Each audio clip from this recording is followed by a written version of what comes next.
no matter the location. From O-A-K-L-A to L-V, I'm a Raider. Raider Nation, what's going on? You're watching the Raiders Report. Today's segment, I'm going to give you 5 players that if you would have told me 2 months ago would have made this team, I would have been like, really?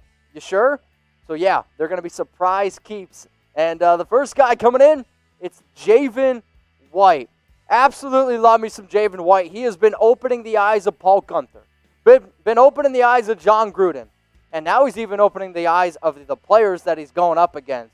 Versatile player who's going to be able to play linebacker and safety. And when I first saw the hype around Javin, it did honestly remind me a little bit of the hype that we saw around Darren Waller, where I'm not saying White's going to have that type of season, but when you start seeing certain people talk about certain hype, you're like, okay, I'm interested. Then I've seen a lot of people who I respect say, yeah, this guy's going to make the team. I talked to a player yesterday. He said, Javin White is going to make the team. And when you look at his production at UNLV, sure, it's at a smaller school like UNLV, but it's solid. I mean, anytime a player has 10 pass breakups, 3 interceptions, and they're getting that many tackles for a loss, yeah, that's productive. So here's the quote from Max Crosby, and I think Max is kind of funny here because you didn't swear. He came downhill like an animal, and I'm sorry, I can't cuss, but he stuck his head in there. So this is a quote based on Max being really impressed by Javin and being really impressed on the different ways that he can impact the team. So when I look at the Raiders' linebacking depth chart, one of the reasons why Javin's going to end up making this final roster, I'm going to say it right now, and I've been saying it, is because unfortunately Tanner Muse has been struggling picking up the linebacking position. It's one of the reasons why the Raiders were talking to Michael Kendricks a week ago. It's one of the reasons why they went out and signed Bryce Hager as well. But Javin White, I do believe, is going to make this final team. So, if you're on the Javin White hype train and you are 100% in it with me, what I want you to do right now is give this video a like. So if you're watching on live, we only have 154 likes and 700 people watching. This video should get well over 500 likes. If you're watching this on a later date, Tuesday night, like the video because Javin White, he is making the final roster. Love this quote here. He is a salty veteran. He's been a swing tackle, has played tight end, he's pro football, and he's made a good impression. Do you want to figure out who I'm talking about here coming up after this YouTube ad break? It's Sam Young. So I kind of gave it away. I'm just noticing there in the lower third. But hey, it's all good. Gruden was really hyping up Sam Young a lot. And when the Raiders originally went out and got Young, they put him on a 1-year deal at the vet minimum of $1.05 million. And as you can see, $0 million guaranteed. I'm going to take an L here. I really thought the Raiders were going to move on from Young. However, he's been very impressive. And not only has he been impressive, Gruden loves that he's on his 6th team, that he knows a lot of these different systems. And on Monday, when the Raiders trotted out their offensive line, their first-team offensive line in 11-on-11 drills, this is what it looked like. You had Colton Miller at left tackle, Richie Incognito at left guard, Rodney Hudson at center, Gabe Jackson at right guard, and then Sam Young at right tackle. If you would have told me 2 months ago Sam Young was going to be the Raiders' right tackle, I would have said, oh no, what happened to the entire team? The reason why he's been at right tackle is because Trent Brown has been missing practice and unfortunately hasn't been able to stay healthy yet. I am going to believe that it's just a precautionary thing because he battled a lot of injuries last year. They want to make sure the tackle that they're paying over, I believe, $21.5 million this year is fully healthy. He's going to be healthy for the season. They are just taking it a little bit easier on him. So when I look at right now the offensive tackle depth chart, last week I said the Raiders are going to cut Brandon Parker. David Sharp also not playing very well either. I don't know if you saw the video I put out on Twitter today of him getting absolutely roasted by Max, but it's not been good. They're going to keep Trent Brown. They're going to keep Colton Miller. And the fact that Sam Young has been as good as what he has at swing tackle. What does swing tackle mean? It means that he can fill in behind Miller or Trent Brown in case somebody goes down. It's bad news, though, for a guy like Brandon Parker. So when I talk about a lot of these players, there's been a lot of excitement around training camp because a lot of our rookies have been playing very, very well. So what I want you to do right now is let me know which rookie has been impressing you the most, or who's your favorite rookie? Is it Henry Ruggs? Is it Brian Edwards? Lynn Bowden Jr.? Maybe it's, I don't know, Amik Robertson, John Simpson, or maybe it's Damon Arnett. What I want you to do is go down there and let me know. I'm seeing Amik. I see Brian Edwards. starting to see a lot, and I mean a lot, of Henry Ruggs. Well, luckily for you, if you need a new Henry Ruggs jersey, you can go to chatsports.com/Ruggs. I got a DM yesterday. It said, Mitch, I can't find any more Max Crosby jerseys. You know why? They sell out, and I don't want you to miss your opportunity to get this Henry Ruggs jersey before they sell out. And if you can find a Crosby jersey, go ahead. I challenge you to do it. But you won't be able to find a high-quality Nike jersey, Henry Ruggs, for under $100. You won't be able to do it. The only way you can find it is by going to the link that you see in the comment section, by going to the link that's in the description, or, hopefully it's easy to remember, chatsports.com/Ruggs. Let's go to another receiver that is super, super fast, and it's Rico Gafford. And if you're Gruden, if you're Mike Mayock, what's the one thing you've been trying to do the entire offseason? Bring speed. You went out, you drafted Henry Ruggs. Perhaps you need a little bit more speed. He is the 7th wide receiver right now on the depth chart, but he could actually make the roster as a punt returner. He's been impressing Rich Bisaccia. He's been impressing Gruden with his ability in the punt return game. One of the weaknesses last year for this team was Gruden not having a lot of confidence in special teams. When you really see a lot of these successful teams, and I'm going to mention them like the New England Patriots, special teams is special. That's what the Raiders need. So even if he doesn't make the team as a wide receiver, perhaps he makes the team as a punt returner.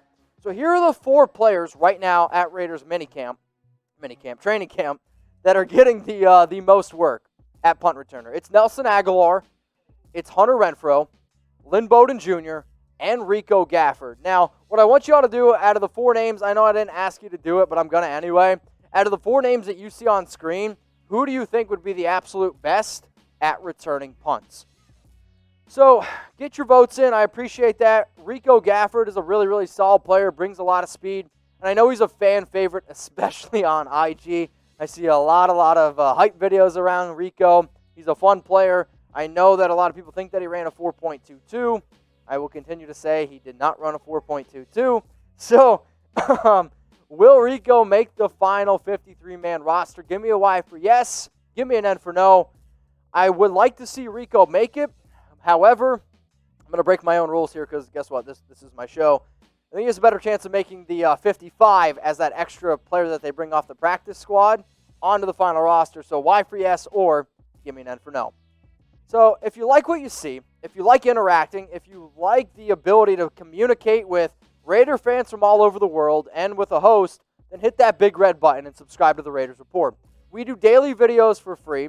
We do live and interactive shows every Tuesday. And the more subscribers we get, the more videos we can do. If you're watching this live on Tuesday, if you aren't subscribed, click it because we're going to be doing another giveaway here, 2 giveaways in fact, in just a little bit. But I designed this show to give Raider Nation a voice, and that's what it's about. So if you want your voice to be heard, click that big red button.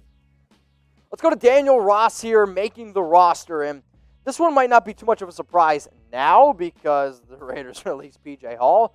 But this is a prime example of when the Raiders went out and signed Daniel Ross to a 1-year deal, $750K, with basically nothing guaranteed. I was like, yeah, I just think this is, Rod Marinelli trying to get the band back together, going out and getting a face that he knows in a weird time of the world. But now I'm looking and I'm reading the tea leaves. He impressed John Gruden week 1 at camp. He continues to play pretty well, and the fact that they moved on from P.J. Hall, that to me tells me, yeah, I'm pretty confident Daniel Ross is going to make this team. So, the theme of the show, will this player make the team? You starting to get it? I sure hope so. Give me a 1 for yes, or give me a 2 for no. Will Daniel Ross make this team? What do we got here? Aaron says, yes, he will. Aaron Watson's chiming in saying 1 as well. Mad Vet Woodworking, give me his 1. Rustin Long says 1. Tom Giles says 1. Haven't seen a single 2. Maybe I'll see a few 2s a little bit later when this video goes out on Wednesday. So earlier I offered you a Henry Ruggs jersey, but you know what? Hey, money, if it's a little bit tight, I can give you a cheaper option. You can get player jersey t-shirts, okay? They're all under $35. The way you get it is by going to chatsports.com/jersey-t, okay? Jersey, you can see the link below on screen. It's also in the comments. It's also in the description. But they have Max Crosby. They have Henry Ruggs. They have Jonathan Abram. They have Josh Jacobs. They have a lot of very, very talented players. And maybe You know, you want an old-time guy. You got some legends as well. They have a Ken Snabler. Give me a snake in the comments. Also, my favorite receiver ever to come out of the Raiders, you got Tim Brown. So if you want a Tim Brown, if you want a Ken Stabler, if you want a current player, go to chatsports.com/jersey, the letter T, and it's going to take you right there. $35, hooking you guys up, trying to get you into the most Raiders gear as possible. I saw the offer, and I was like, you know what? This looks pretty damn good. We're going to need to get a Raiders jersey on Devontae Booker because seeing him in Broncos gear makes me sick. So he signed a one-year deal worth $1.05 vet minimum, $50K guaranteed. The reason why I think that he's taking the most, or the reason why I think he's going to make it, is because he's been getting work with the first-team offense. Now, the reason why he's been getting work with the first-team offense, Josh Jacobs hasn't been practicing. You got Rod Smith, he's just now got reactivated off the COVID list. And then William Stanback, unfortunately for him, lost 2 family members, and he hasn't been practicing either. So what does that mean? Booker has been, well, getting his time in, and he is a veteran. We know Gruden loves his veterans, but he also has the ability to not just run between the tackles, but also catch the football. When this deal went down, I was like, the only reason why they're making this move is for insurance in case something happens to Jalen Richard. Perhaps, though, with his ability that he's been able to practice, the fact that he's actually been on the field, that could give him the advantage over these 2 other players. So, Alec Ingold, obviously making the team. Lynn Bowden Jr., obviously making the team. Richard, Josh Jacobs, they're making it. But if you could keep only one, let's play GM, let's play Mike Mayock. If you could keep only one of the running backs left on that you see on screen, who would you end up keeping? Would you keep Devontae Booker? Type DB. Would you keep Rod Smith? Give me an RS. Would you keep William Stonbeck? Give me a WS. Jeremy Hill? I'm kidding. They already cut him. So which one would you keep? RS, DB, or WS? If you were to ask me from the 3 names that I see on screen, I would rather have Rod Smith, but I am worried because of practice, they're going to keep Devontae Booker. So this video was all around players that could be a bit of a surprise if they make the final roster. So I have Javin White at linebacker, Sam Young at offensive tackle. He's going to play the swing behind Colton Miller and behind Trent Brown. Rico Gafford, can he make the team with some speed, maybe on special teams? Daniel Ross at defensive tackle, and then Devontae Booker at running back. If you made it this far in the video, hey, like it real quick, and if you want to give me a follow on IG, I would appreciate that. I'm at Mitchell Renz 365. Raider Nation, what's going on? Is this the #1 Raiders channel on YouTube? For Chucky Heads, believe it, baby. And if you haven't already, subscribe right here. I'm giving you Chucky Heads, news, rumors, Raider Nation rumors. And look at this, I'm making your life easier. Check out my next video. Thanks for watching, and go Raiders.